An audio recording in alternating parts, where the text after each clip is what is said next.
how do you build trust? You do what you say you're going to do. Our brand is just a series of actions, right? It's not, you become a brand by your consistency. The one thing about a crisis is it's a really good opportunity. There was always a level of entrepreneurship that we were trying, that whole, how do we get more? How do we get more? How do we become better? I think entrepreneurship, the foundation of it is creativity. Sometimes we think that in order to be truly creative, we've got to be free. Our system is very unique to the industry. If you say it can't be done, we say yes, it can. If you don't have it and you're too soft in this industry, you'll be walked off. Eaten alive.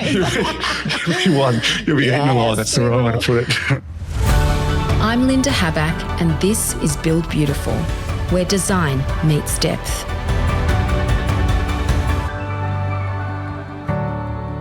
Welcome to another episode of Build Beautiful. Today we step into a life carved with timber and tenacity, a story that begins on the factory floor and unfolds into one of Australia's most quietly powerful interior design studios.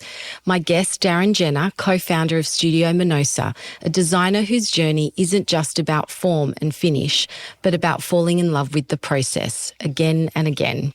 This is a conversation about what it means to build a creative life from the ground up. From the sawdust days of his early apprenticeship to the intuitive precision of his award-winning practice, Darren's story is one of resilience, of grit, and of great love, both for his partner Simona and for the life they've built together through design. We talk about the beauty of problem solving, the philosophy behind Design Life Better, and why the best work comes from paying attention, not just to what's in front of you, but to who you're becoming along the way. Because sometimes the road is long, but when you build with care, it becomes beautiful. Darren, welcome. Beautiful. Well said. We were in similar circles. We were kind of around, on forums that we'd comment on LinkedIn, and then we saw each other at an event last year. And I said to you before, I didn't remember the exact detail of the conversation. Thank you, menopause. But I remember how I felt. And I remember thinking, here's a guy who's been around for a really long time, who knows his shit, and almost a bit anti-establishment, I want to say, but just it was a really interesting conversation. And I know I kind of walked away thinking I would love to get to know the story more. So I'm really excited. I think it might have been an unload that night. Simona was in Melbourne, and, we're very much, we like to do our thing in the way we want to do things. So, it was a bit of an unload because that happens. That happens, right, when you're around for 24 years. But let's go back to the start. Let's go back. Take me back to the shop floor, apprenticeship days. How did you get into, you were a joiner first, right? I think I've got to take a step back a little bit. So year 10 in high school, I grew up in the western suburbs of Sydney and Granville and Marylands. So I grew up out there. And school wasn't really good for me. I didn't really like it. I didn't really like the environment where I was. So end of year 10, I said to my dad, I'm out. I'm not going to do year 12. And he goes, no, you're going to do year 12. I said, no, I'm going to do something else. And he's like, well, you got 6 months to get a job or you got to join the army. And I went, oh shit, flat feet, blind. This is not really going to go down too well. So I thought, okay, but at that time I was a bunch of great mates that are still great mates. So we loved skateboarding and we were out and we were having a great time. So I kept getting the reminder, 1 month down, 2 months down. And at the time he also said to me, look for an institution job, garden. I love working with wood. I like doing technical drawings. I thought, okay, well, let's look at the institutional. 2-3 months in, I thought, well, let's look at Garden Island being a shipwright. I could work there, government job. Anyway, so I found this ad in the paper. It was for Nobby Kitchens. It was an apprenticeship, mass-produced kitchens. I went, oh, what the hell? That'll do. I'm not joining the army. So I went in for the interview and got it on the spot, and away we went. Day one or day two of being there, I hated it. I absolutely hated it. I was on a factory floor. We were producing 34 kitchens a day. It was huge, just 200 people on a floor, and I hated it. And I just couldn't stand it. My dad kept encouraging me, just 4 years, get through it, get a trade under your belt, see how you develop, and then go from there. Anyway, started to do okay. I didn't like the establishment, back to what you said. I had guys that had been there for 30 years, all these older guys trying to tell me how I should do something, and me, young, thinking, no, I can do this way, So I used to get my knuckles wrapped a lot. And one guy took me under his wing and he said to me at the time that a chef will never tell you the ingredients. You have to always watch. Yeah. And at the first, well, he didn't tell me straight away about the watching part. He just said about the ingredients. And I went away thinking about watching and all that sort of jazz. And it's something that stays with you. Yeah. So all through that time in working for Nobby Kitchens, I ended up staying there for 7 years. And after 3 years, I became a leading hand of a section because CNC machinery came in and people weren't prepared to adapt. You know, the older guys, they looked at that kind of like AI now. Everybody looks at AI and we're thinking, oh, that's going to take away jobs. But go back to sometime before 2000, and there was these CNC machines coming in and all the guys didn't want to use them because they thought you're going to take away our jobs. Yeah, so right. I said, I'll do it, you know, and I just learnt from there. Do you think it's because you had youth on your side? Or was it just a mindset because you were a curious person? No, I think it was because as a young guy, I was looking at it. My first pay packet was cash, $93. That's what I got in an envelope, you know. And you go home, you give your folks $30 for board and there was the rest for you. And as a young kid, I was thinking, shit, how am I going to get more money here? How am I going to get it better? So I kept looking, okay, how do I get his job? How do I get that? How do I get better? How do you move forward? How do I progress through? How do I progress through this? Yeah. And I always saw it as learning, and I saw the CAD machines as an opportunity. I saw it and I thought, okay, well, they were sitting idle there. No one was really using them or getting the best out of them. So me and another young guy, we said, well, let's really get into this. And we sort of challenged ourselves a little bit by pushing and learning things. And it was cool. Amazing. Did you work much with your hands at the time before the CAD machines, or no, it was really just process? Yeah, no, it was, I liked wood turning it when I was in high school. I liked machining things. I liked making things. I liked that. But I was always really bad at finishing them off. Like I could do the machining part of it, but putting it together and that was, you know, I seemed to rush it a little bit. Do you find that you still want that process to progress quickly? Look, I'm patient, but I'm not. Yeah, so I like the process, but I'm sometimes, and Simona would tell you that I'm sometimes in too much of a hurry. Yeah. So, oh, well, I know that feeling well. Yeah, you know.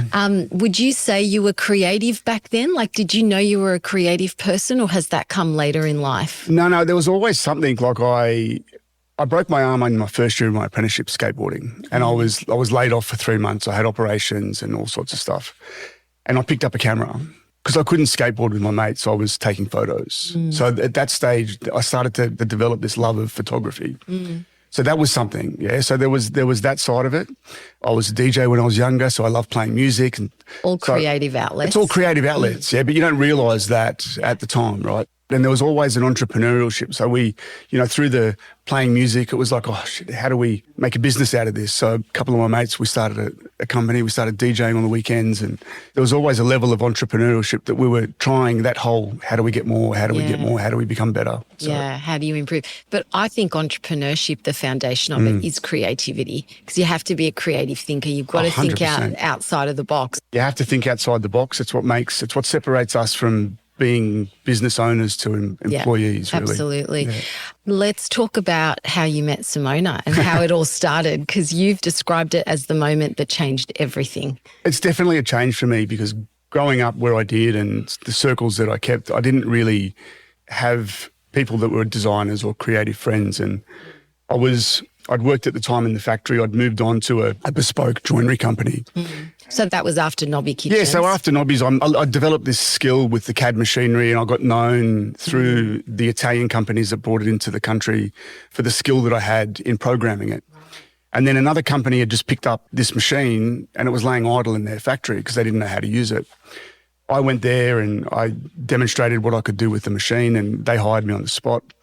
Then I started on the factory floor working that machine. And then from there, I went into production planning. And that's where I started to learn to draw kitchens in CAD. Okay. And I picked that up really fast. And this is where it started. This is where the design and the curiosity and things started for me, because suddenly I was getting these drawings that check measurers were handing me. Then I had to draw them. Then I had to send them to the floor to be manufactured. And when you're producing 15, 16, 18, 20 kitchens a week, it's a lot. Yeah. And then I started to see these designs and I started to develop an opinion on them. Why doesn't that surprise me, Darren? What is that? You really put the bin there and the dishwasher there? Why would you put that? It makes more sense to go here. But anyway, so I started to develop this opinion. Yeah. And then again, wanting to be better and push through it. At the time, I was taken under a wing funnily enough, the joinery company that we still use to this day, John Little, I went under his wing and he taught me a lot about kitchen pricing and manufacture and joinery and all this sort of stuff. So I sort of moved through production planning into contract management. Okay. So I'd have to sit with these contracts that these designers had brought back. You had to analyse the plan, make sure it was functional, make sure they priced it right, tell them what they were getting paid. And then I started to think, shit, this is not the greatest. I could do this. So I started doing that. And then that's where I started to want more, because then I saw this ad in a Vogue magazine for polyform kitchens. And I thought, ooh, this is before no handles. They brought in this no handle. And I went into their showroom in Surrey Hills and I saw the kitchen. I snuck over there. I opened the door and I put my hand up behind like this because I was trying to figure out how they'd made this, how the detail was. And I felt these screws and went, oh, shit, that's how they made it. And then surely enough, a cupboard opens beside me and this head comes in and it's Simona. She goes, so who do you work for? And instantly we became friends. Instantly we hit it off. And for the next hour in the showroom, I had my girlfriend at the time standing over the back, but Simona was there and it was a great conversation. And it was something that we instantly connected with each other. From there, it really changed everything. So we tried to... Simona really wanted me to come and work at Polyform, but her boss and I never saw eye to eye on things. He was a Gemini just like I was, and we didn't quite connect, let's say. Yeah, so Simona and I then just became friends and, became... So she was working at Polyform at the time? Simona was the first person that set Verena kitchens up here in Australia. She moved from Melbourne to do that. Right, okay. So, yeah, she was one of the founding people behind that here in Australia, so which was awesome. We learned a lot. And then her and I would have these great conversations about Italian design and Italian manufacture versus Australian made and handmade and bespoke and all this sort of stuff. And it used to go on for bottles and bottles of wine and night's end, and it used to go on and on. So we became really good friends. Yeah. Okay. When did you both sort of come together? Because obviously you're together in life and in business. Yeah. Talk me through that whole process of when that union came together. And was it business first and then No, it wasn't. It was friendship first. So first we were friends and then I became Simona's plus one for design events, right? Because it was like Simona had moved from Melbourne. She had a few friends here in Sydney, but then these events would come up, a plus one or a dinner, and I'd come and her and I, it'd be like there's no one else in the room. And there was, we'd be standing there for hours just talking and there could be a million things going on around us, but we're just still, and then it evolved to becoming a partnership together. And from there, it sort of found itself. And one night we were heading to her auntie's place in Wollongong to Mount Kira. We were going down this, it's, like not a dirt track, but a single lane road, no street lights. And I was working for a software company at the time, Python, which is who we're using now. And I wasn't working there. I was going there to learn how to use software, again, the development part. Yeah. I'd created this image of a wash basin and a cabinet because I was doing something for somebody. And we couldn't get through on the road that night and we had to pull over and we're sitting there and I said, hey, look at this, what I did today. And I showed her and then that's it. That was really the start of... shit, we could do something locally, we could do this, we could do that. And we sat there while the road was blocked for, I don't know, however long it was. Yeah. Could have been days as far as we were concerned. But we were talking and all of a sudden there was this idea was born, and then we went to dinner, wonderful food, wonderful wine. And then that night we headed home and it was the shortest car ride home I think we've ever had because it seemed to have gone like that because we just had all this idea and thought. Anyway, I don't know if it was the next day or the few days after. I sat her down. I was in a share accommodation at the time and I said, I think I've got a name for the business. And she goes, what is it? I said, Minosa. She goes, how'd you come up with that? I said, well, it's your name scrambled up. It's an anagram. And it was like, bang. I still get goosebumps saying it now. Oh, my God, I love that because that was one of my questions. It's an anagram. How did you come up with that? And then from there, I think Simona might have registered it the next day, which was actually, it was actually Friday just gone 24 years ago. I saw that on LinkedIn. Yeah, 24 years ago. So it's, it was magic. Oh, it was magic. That's amazing. And then we had $500 in the bank. So we said, fuck it, let's go. And the rest is history, 24 years later. We should have disappeared overseas somewhere, but, wow, madly we set up a business. That's amazing. And you started with designing wash basins originally and then it morphed into more. So back in the progression back in the early 2000s, I don't know if you remember, but we had a water problem. Yeah, there was no Wells labelling on tapware. water was still coming out of a hand basin at 16 or 19 litres a minute. We were using excessive amounts of water.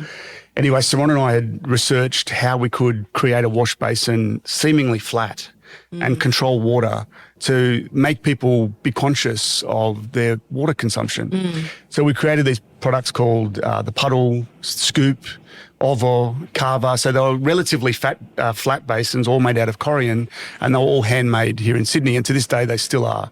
Okay. So we designed this. The photo that you might have seen on LinkedIn the other day, that was us en route to Melbourne for Design X. Yeah. So many years ago to launch this product, this basin with Corian, with CASF on their stand. And yeah, so we started out with wash basins. And then from there we went to Italy. We saw what was happening at the Milan Fair and Eurocachina. And we came back and we set up a little showroom in Annandale on Parramatta Road. We took over an ex-brothel and it was like, whoa, because it was cheap. It was really, really cheap. And we couldn't, that trying to forge yourself forward. Yeah, so absolutely. And we built this showroom that's a tiny little thing, but you'd walk in there and you were transported. It was all dark and moody, and the lighting on the basins was awesome. It was very much ahead of its time. Wow. And that we started selling basins, and then Reese got an eye of it, and we started. Then they picked it up as a VIP product, and it went national, and yeah, amazing. And so, when did you transition from doing just product to becoming a full-blown design studio? Was it good question? A little bit at a time, or was it? Yeah. No, we were always doing little bits. The showroom was a bit of a filter, because we wanted to do the wash basins and the product and things like that, because we saw it as it could almost become a passive income. And as designers, the one thing that we should all be striving for in some way, shape or form is some kind of passive income because of the talent that we have. So we saw it as that opportunity. And then when people would come in, indirectly we'd be speaking to them, and all of a sudden they'd be talking about bathrooms, or they're doing their kitchen, and you'd have the plans in front of you, and you could you're not telling them that you are a designer, but you're qualifying them and you're understanding if they're the right person. And from there we picked up some wonderful projects, design, and we started to do interiors, and we weren't advertising it, but we were doing that. Yeah. And then we had one client that Simona was just about to have our first child, and they decided not to pay their bill. Large retainer at the end, and that sort of changed our shifting a lot. Can we unpack that? Yeah. I really want to stay there, because I know this is a conversation that I have with lots of designers, and every one of us has been in that situation. So how did you feel, firstly? Because it feels like shit. Terrible. How did you deal with that problem to solve it? And then what did you change in your business process to never let that happen again? Well, in hindsight, I think every bad client, and you've got to remember that every year you'll have one, you could have two, and the more clients you have, it's a numbers game, you're going to be closer to the bad client. So I think you've got to be very mindful of that.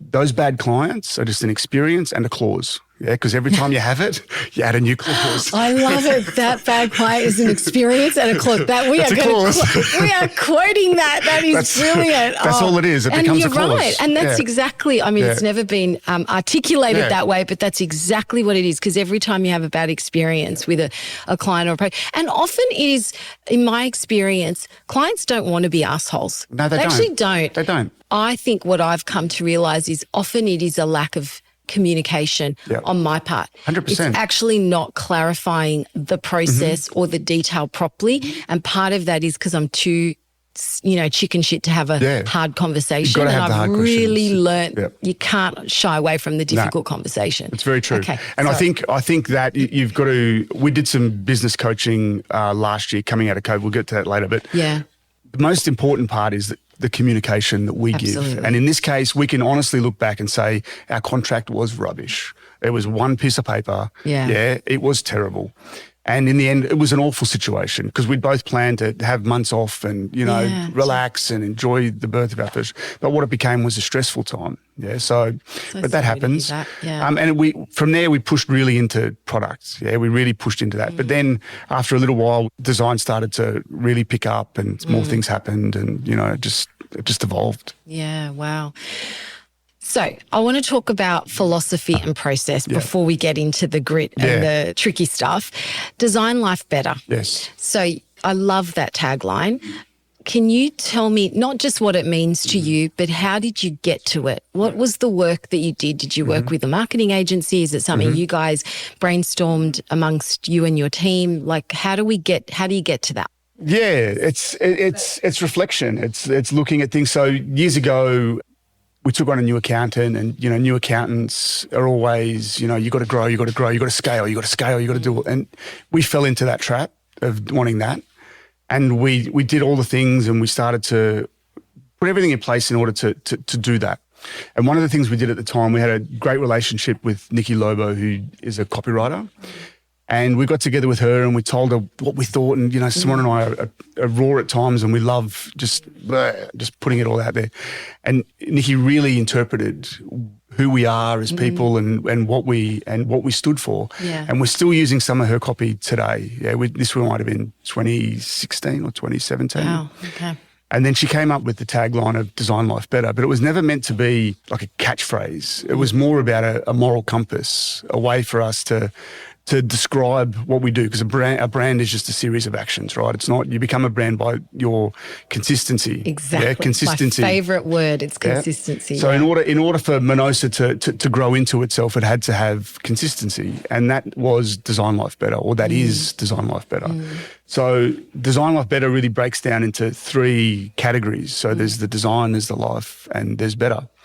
Design is craft, it's thought, it's bespoke, it's people, so you're designing for them. It's unique, it's about them.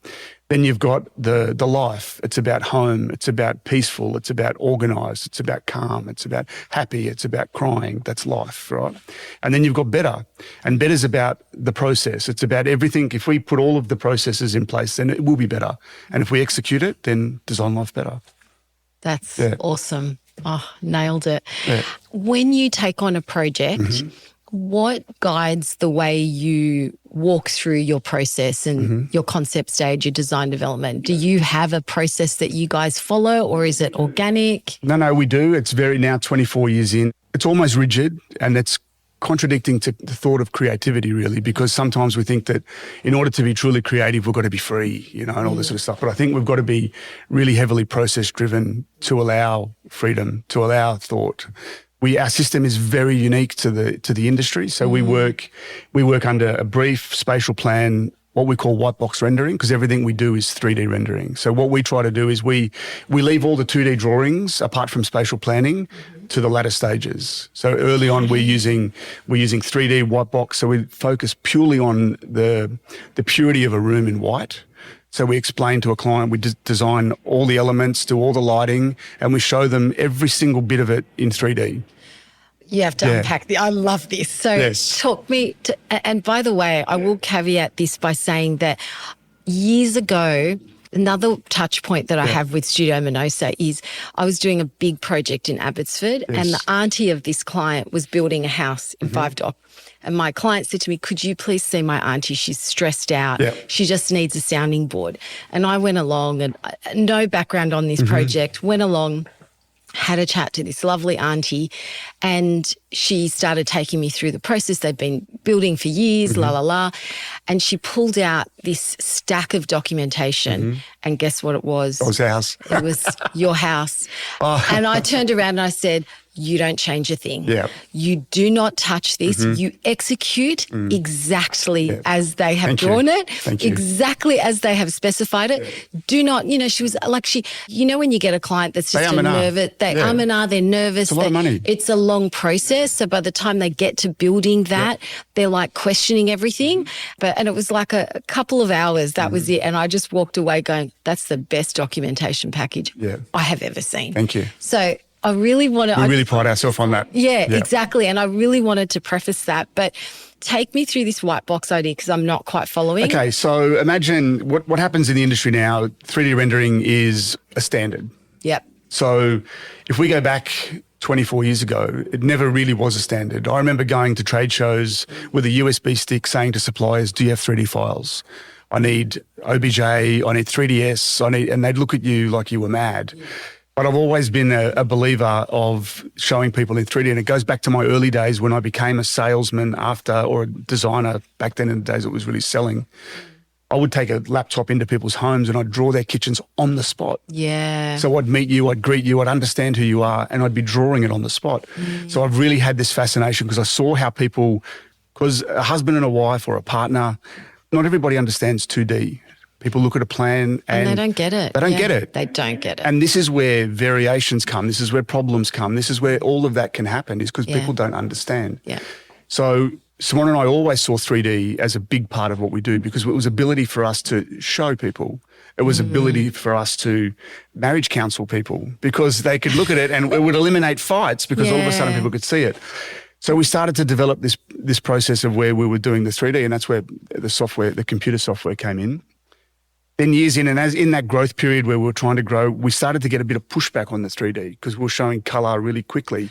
What we learnt was that we were getting to the destination quicker than the client was ready to get to the destination. So we would get there really fast. Yeah. And then a client would get really nervous because it's like, oh shit, how did you do that so quick? You know. So, and do you think, sorry to interrupt you, because this is really, I'm processing myself too, because I have this thing that if I can't see it at concept stage, I freak out. I get anxious, and partly because, you know, it's that imposter syndrome in me, because interior design is second career. For all of us. But it's like, if I can't see the end result, then oh my God. But I've learned over the years that you actually have to go through a process. Everything's like I a process. need to be able to see it, but it's okay if I don't fully see every detail, every colour, and surrender to the process and the chaos of it.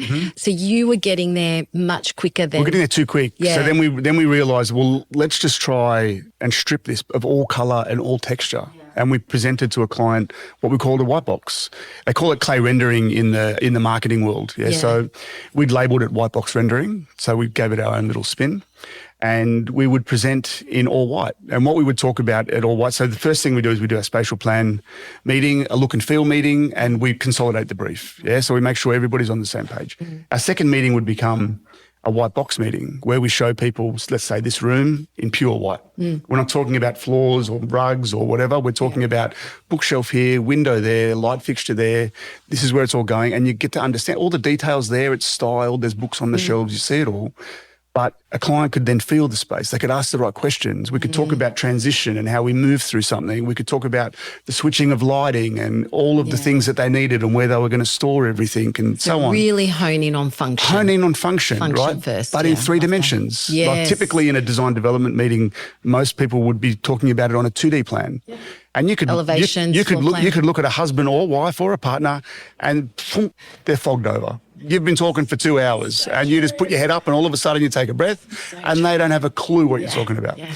Whereas 3D, there's nowhere to hide. Yeah. You've got the feeling and you can really fall in love with it. And so what then happens? You go away from that meeting, you get buy-in, I assume, from the client. Do you then start materialising? Yeah. So once we start a project, we'll meet with a client every 2 weeks because we're very milestone driven. We're very process driven. As designers, we are the ultimate procrastinators. Trying to get to a point where you go, oh, is it good enough? Should I just do a little bit more? Done is better than best. It's just get it there. Get it over the line. Version 1, let's talk about it. And can I ask you, because I have lots of questions. It's my curious brain. That's all right. So every 2 weeks, I love that, by the way, because I think it keeps momentum. It does. And it keeps the client accountable. Yep. And something I've thought about a lot when I think about process. Every 2 weeks, how do you break up the project? If you're doing a whole house, are you doing a section at a time? Are you doing kitchen for this 2 weeks, bathrooms, or how do you approach that? We'll break it up and we'll say, it depends on the job and it depends how busy we are. It depends. Sure. There's a few things it depends on. As a business owner, it's really that juggling. How do we juggle it all? Yeah. So we would look at it and we'd go, okay, we might do a living room, white box, and a powder room and a laundry. Yeah, right. And then at the next meeting, we'll present that in 2 weeks. We'll present that in colour, and then we'll present the bathrooms in white box. And then at the next meeting, we'll swap over. And then what we do is that after every meeting, we give the client the opportunity to, as one revision, they get their revision. Yeah. We make an adjustment. Yeah, and we just keep going through the house. So and it's quite organic almost a bit. But what you're doing is you're getting the client just to fall in love with it slowly, and it's process. Because ultimately, by the time we get to the documentation stage, which we all know is a ridiculous amount of drawing and time, we want full buy-in by that stage. Yeah. So you're really not starting your documentation package until you've had buy-in on all the details. 100%. And then you basically go hell for leather, document it, Correct. hand it over. Our last meeting we have before documentation is we go through storage.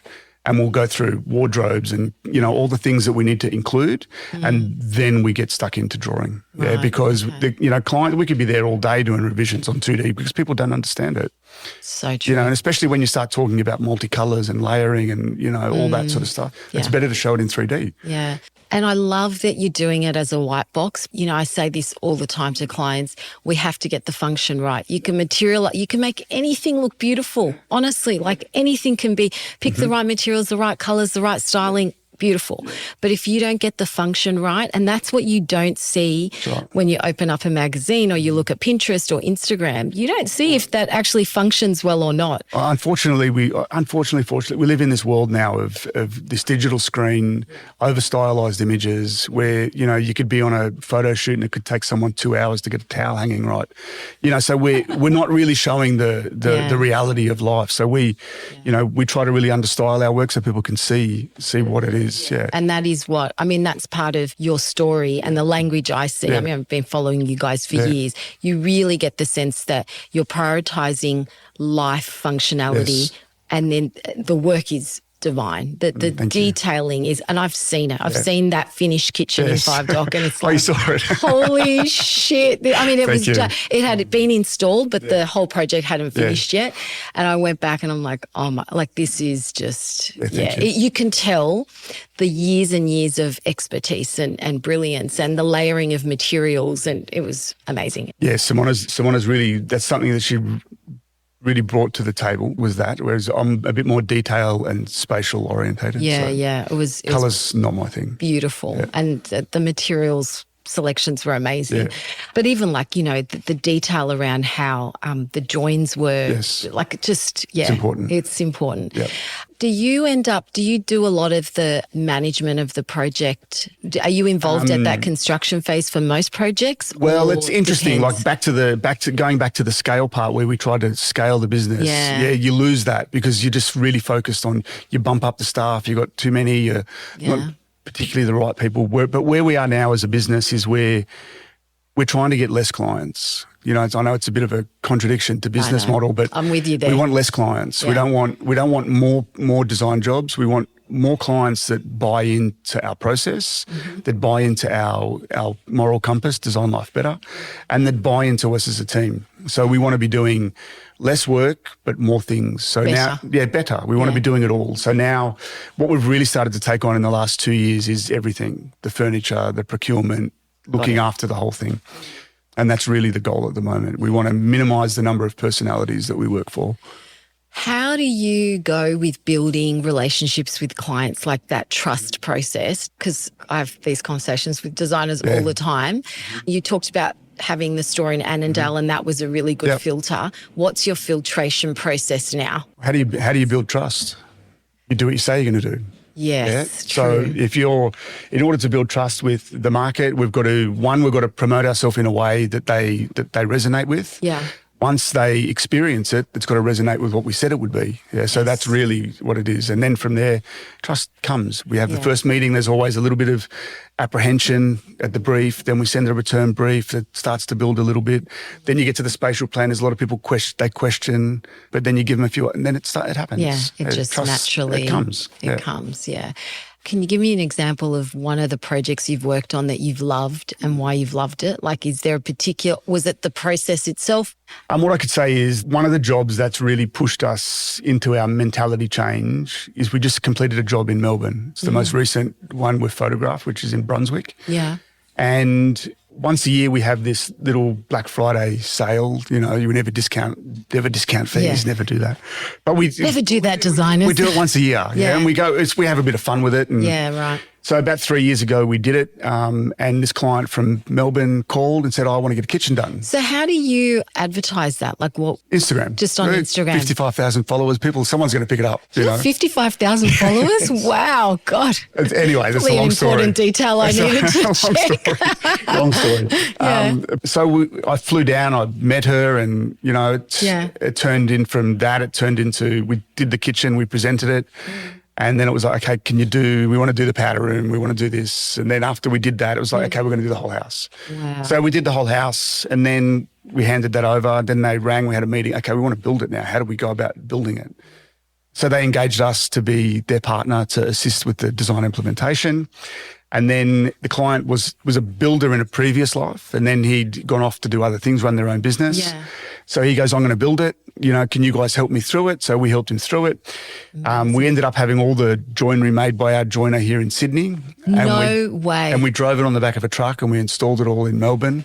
Even our stonemason made everything here in Sydney, and we drove it to Melbourne and installed it. And and then we did all the furniture, we procured everything, all the art, we did everything. And it's just and they're wonderful human beings.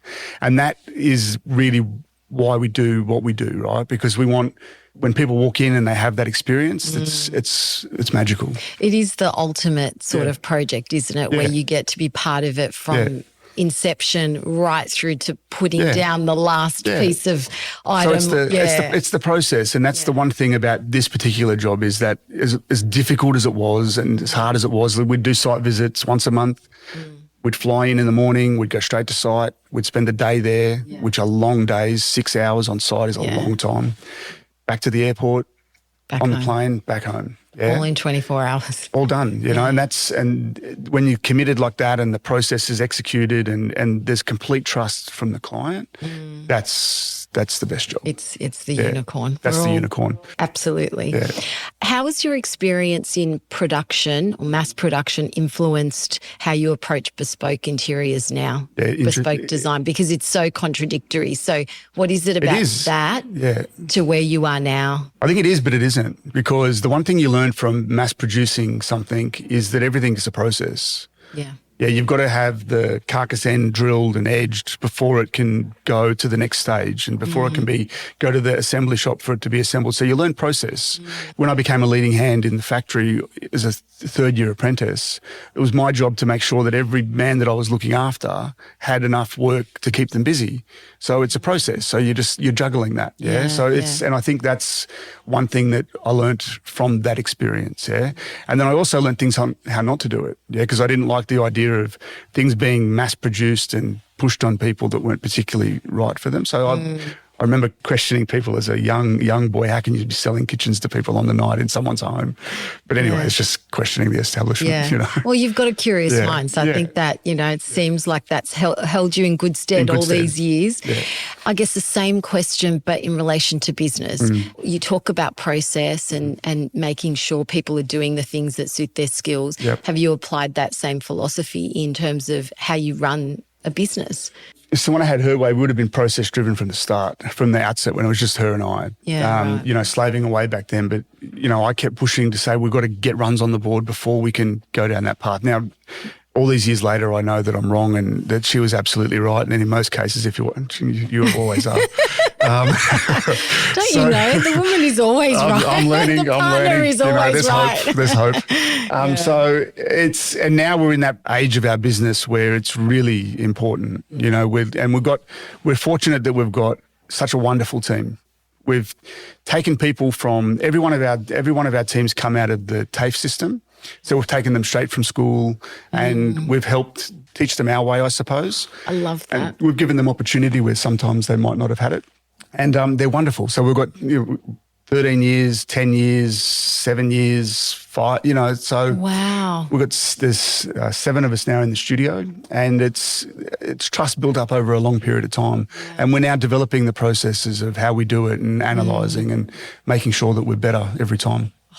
I love that. And it actually says a lot when you have staff that have stayed with you for a long time. Yeah. That speaks volumes of you and Simona and that philosophy. Because what I see is it's all your life. It's not just the way you approach business. It's the way you approach life. It's the humans we are. Yeah, and we've hired really good humans. And when we are hiring, we're not hiring on skill alone. It's not always what you're looking for. You're looking for the human touch and how they're going to handle situations and things like that. Personality, mindsets, all important. Yeah, and whether or not they like lollies or chocolate is always a big one.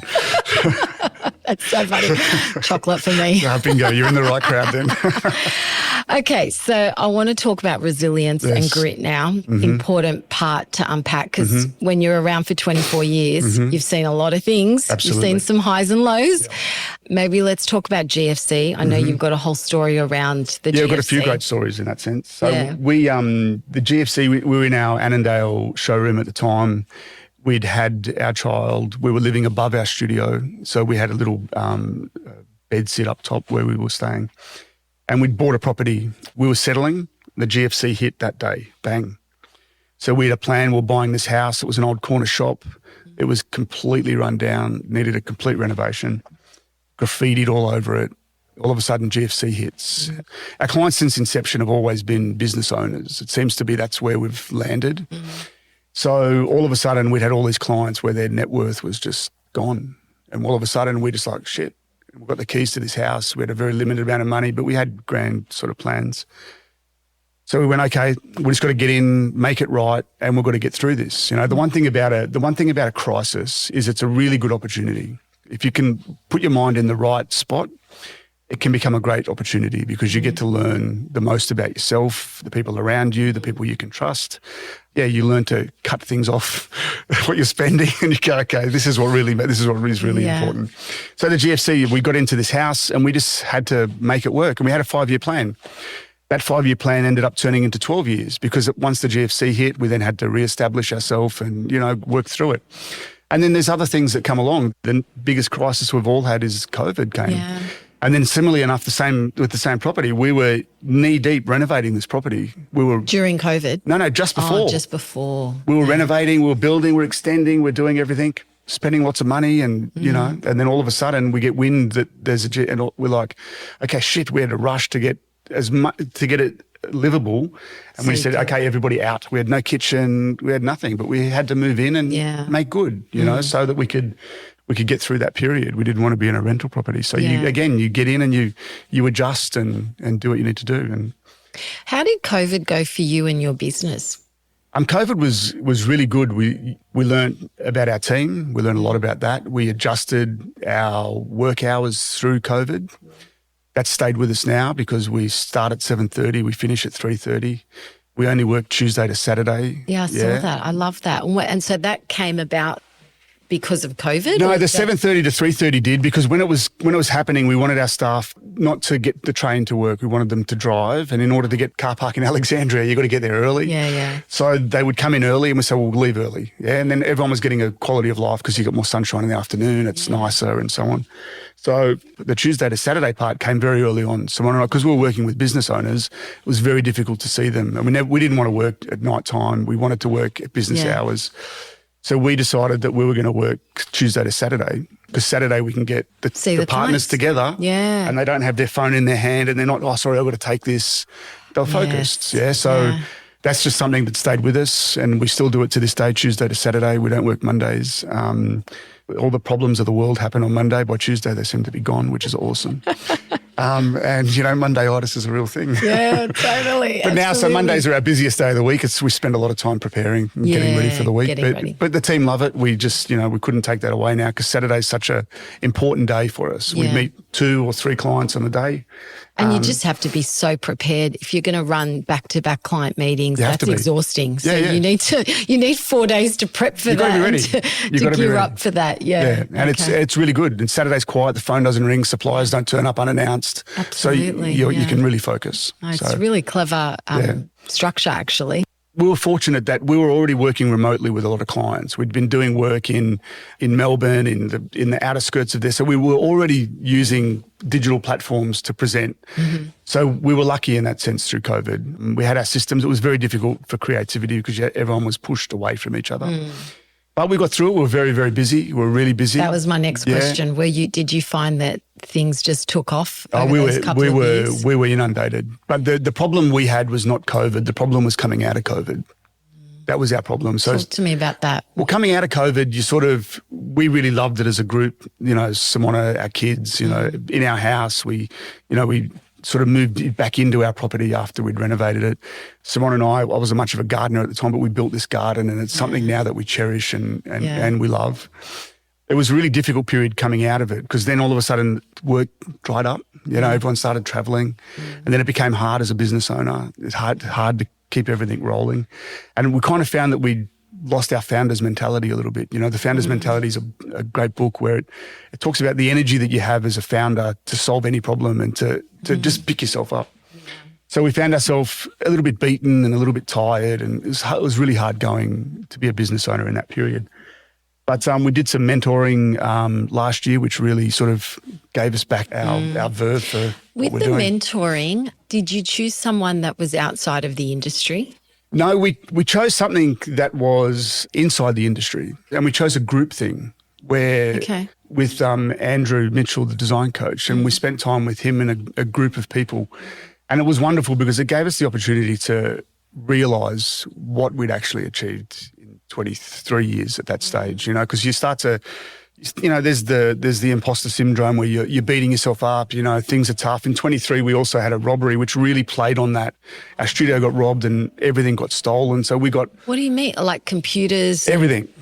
I was in Madrid with Cosentino, and Simona rang and she said we'd been robbed and everything was gone. That's awful. So we'd lost a lot of our verve, we'd lost a lot of our fight, And this, doing the coaching, picked us up and really helped us to, It's a great way to stop and reflect, isn't it? And to really kind of go back and look at what you have done, and then also reflect on where do you want to go and how do you want to live. Well, it's lighting of the candle again, because when you've got the founder's mentality and you're a young business owner, or you're 10 years in, you're still in a honeymoon period, you still got the energy for it.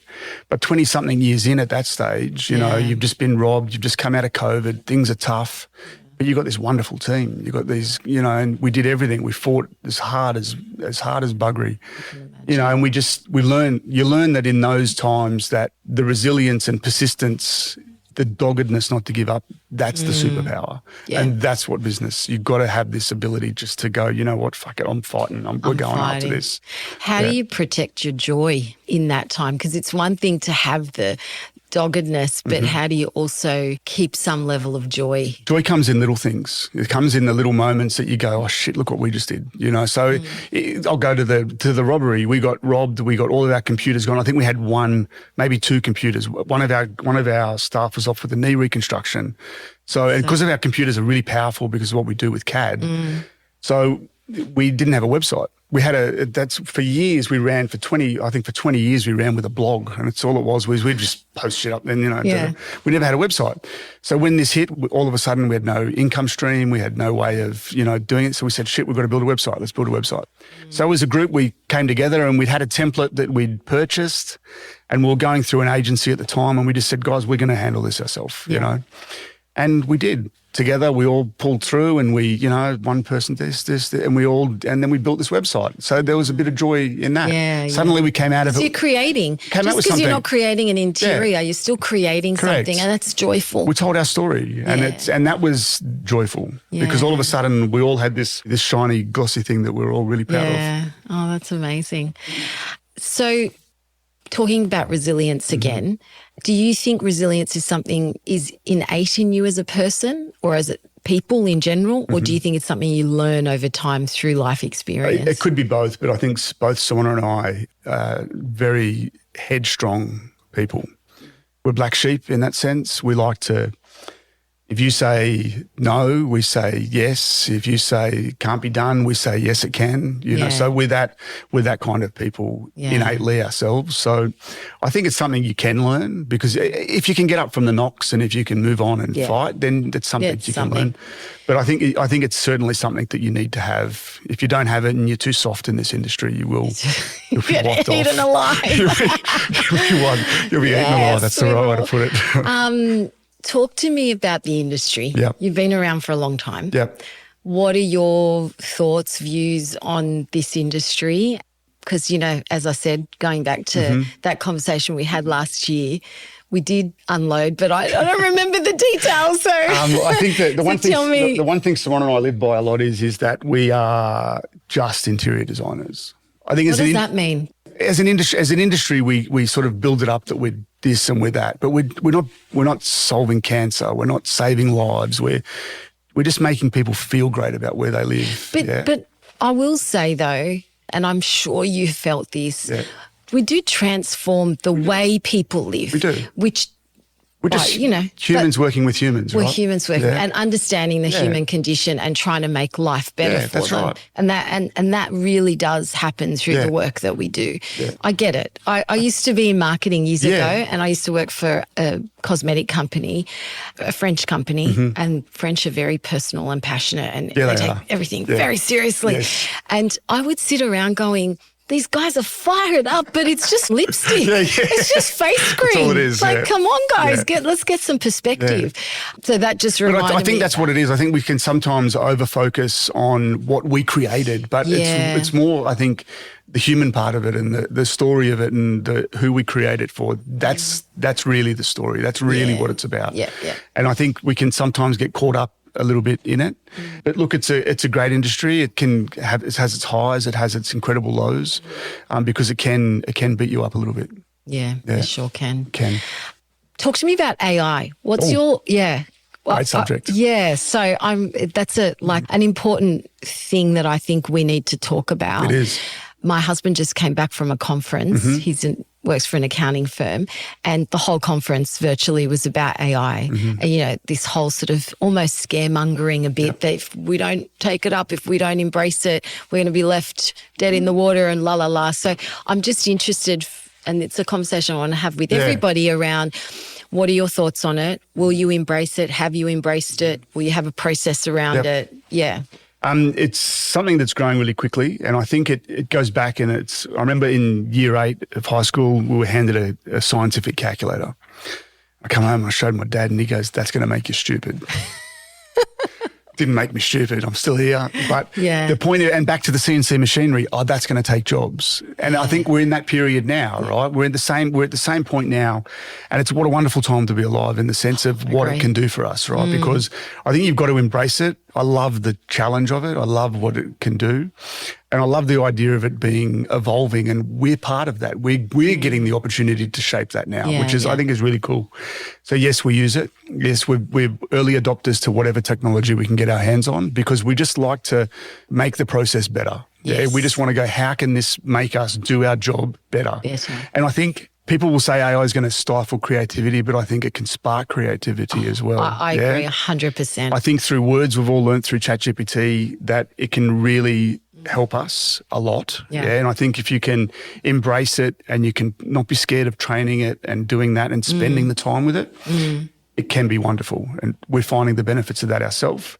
Image generation and video generation. It's fascinating what it can do. Have you trialed the video generation? Absolutely. Yeah. How absolutely. Are you finding that? I love it. Yeah, because I haven't quite got there yet. Yeah. In the early days when we first left gainful employment and started, doing nothing, working really hard for no money whatsoever, we would design a kitchen, we would render it, we would do a animation that would take 3 days to save, and would charge a client $350.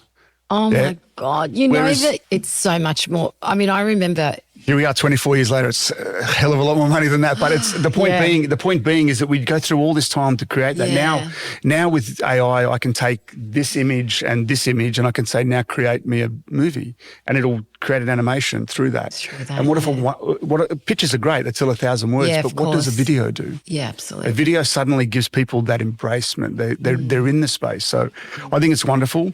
We certainly do use it. We use it in the briefing process. So we use it for taking clients' words that they give us, turning those words into a statement, and then from that statement, then use it to generate images, because a client's not always articulate with words. They might say they want something modern, but then they show you a picture that's French provincial, and they go, "This is modern." Yeah.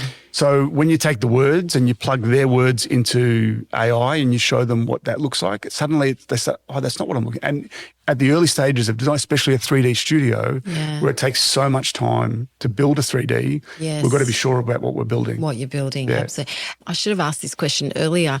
Go back to the program that you use. Is it Python, you said? So it's a little German known package called Python, and it was made by a family in Germany. They needed to establish how to build a tunnel through a mountain, and they needed to calculate the load. So they very, very intelligent people. They made this software. Anyway, I'd learned about this software back early 2000s. And I went and knocked on the guy's door. I knew the guy that was bringing it into the country. I went and knocked on his door and I said, do you mind if I come and learn it? And he goes, sure, come learn it. Come whenever you want. So I'd be there before his staff would arrive in the morning. I'd be there and I'd be kicked out of there in the afternoon. And on Saturdays, I'd ring him and say, Theo, I'm here. And he goes, well, I'm not open on Saturdays. But I said, man, I've travelled all the way from... So he'd come in and open up and I'd, learn the software and to learn it and understand it. But we then developed that into what we do and every day of what we do now. So you've used that... For 24 years, 23 years. Amazing. So before SketchUp, I would say. Long before. And what we've learnt is the power of 3D. And I remember sitting down in front of the computer and the guy that was going to train me how to use it, he just opened it up and he goes, what would you like to build? And I said, what do you mean? And he goes, you can build anything you want. I said, I'll take it. Oh, that's And amazing. then I said, how much is it? He goes, 20 grand. I said, fuck, I can't afford that. So we had to come to an agreement, So, and then from there it started. And then Simona and I started designing kitchens and interiors and not charging a lot of money for it at all. I have seen those renders through that package. And I mean, this was a few years ago. So it really was before kind of SketchUp was even taking off. It was well ahead of its time. My God. So we've stopped doing it now, but we used to be live we can walk people around visually in the scene. We can open doors and we can do things, but we stopped doing that because the requests that you get from there, that we don't want clients to think it's, as easy as it can be. No, that's the ease only comes with a long period of time. Lots of experience, It looks easy, but it's not. No, of course not. Are you still sort of like, obviously you did your mentoring last year. What were the big things that came out of that process and what have you changed since doing that program? Communication, the way we communicate who we are and what we want out of a transaction is probably one of the biggest things that we've learned. Okay. We've got our contract better. We've gone to a digital contract now, so it's all online and we send a link to clients. It's very clear. We've got a menu where they can add things if they want it because they don't realise that you do it. So, and us communicating concept to completion, us communicating that we want to be part of that process all the way through. I think that's probably the biggest takeaway from it, as well as believing in ourselves and trusting what we'd achieved in the past. So I can't believe that you and Simona have existed for 24 years and your level of experience had any level of imposter syndrome. No, it happens. It blows my mind. No, it does. But I think because you get beaten up and the industry, like big things happen, robberies, COVIDs, it happens, Yeah, absolutely. And I think it can happen to all of us. Oh, yeah. Pretty Easily. much, absolutely, in every aspect, whether you're designing, podcasting, whatever, like it's. But, the greatest thing that we learnt from that set accountant all those years ago was just do version 1, and just get it on paper. Work with it for as long or as short as you want to and do a version 1.1. And just look at it and go, okay, how could that be better? How can you, at the end of a job, stand there and go, okay, this is awesome, but, perfection's unobtainable. Absolutely. Look back at it and say, how could have this been better? Yeah, of course. So, we're coming to the very sad end. I say that a lot. A couple more questions. Yep. So if you could go back to that young man on the production floor, what would you say to him? Be patient. Be patient and keep watching, keep learning. I don't have many. There's no real regrets because you're going through a process at the time. But it's just really keep watching and just keep learning and keep evolving. What are you excited for the future? Tomorrow. Yeah. Love it. There's a new day tomorrow. There's a new sunrise. There's a new sunset. Yeah. They're awesome to watch and they're awesome to view. So tomorrow. Yeah. And last question, the signature question. What does Build Beautiful mean to you? It's a really good question. And I reflected on it a bit since you sent me the email, and I sort of realised what it was on Friday last week, because I think in our industry we start thinking built and we're thinking form and structure and materials and all of that stuff. But last Friday, Simona works from home on Fridays, and I came home, I opened the door to our house and the sun was coming through the frangipani and the gum trees, and there's all this dappled light on the wall. My oldest daughter's studying for HSC. She's at the table. My other daughter was sitting on the couch. And it was that feeling of walking into a space going, this is home. Yeah. And that's what it is. It's what our clients tell us is that when our clients ring us and say, I've got a problem, everyone comes over now and they never leave. Yeah. It's the feeling. It's the way people feel in a space. It's the way that we feel calm, we feel peaceful, we feel organised, we feel safe. Yeah. So I think designing for people in place and everything that they do, it's feeling, it's that emotion. Couldn't have a more perfect answer. I love it. Darren, I can't thank you enough. Honestly, it's been such a good conversation. It's amazing. And thank you for being part of this journey. Like, I really, for me, Build Beautiful is about highlighting these important stories and not about the work, because everyone knows the work is great, but it's actually about the people behind it, the stories, the human stories. There's so many awesome designers out there and creatives and marketing people. Yeah. Their story needs to be heard. So thank you very much for having me. Oh, pleasure. Thank you. Thank you.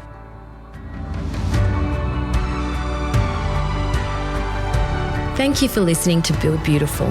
If this conversation resonated with you, I'd love it if you'd follow the show, leave a review, or share it with someone who's building something meaningful. It matters more than you know. Follow us on Instagram at Build Beautiful Podcast. Until next time, keep creating with intention, and together we build beautiful.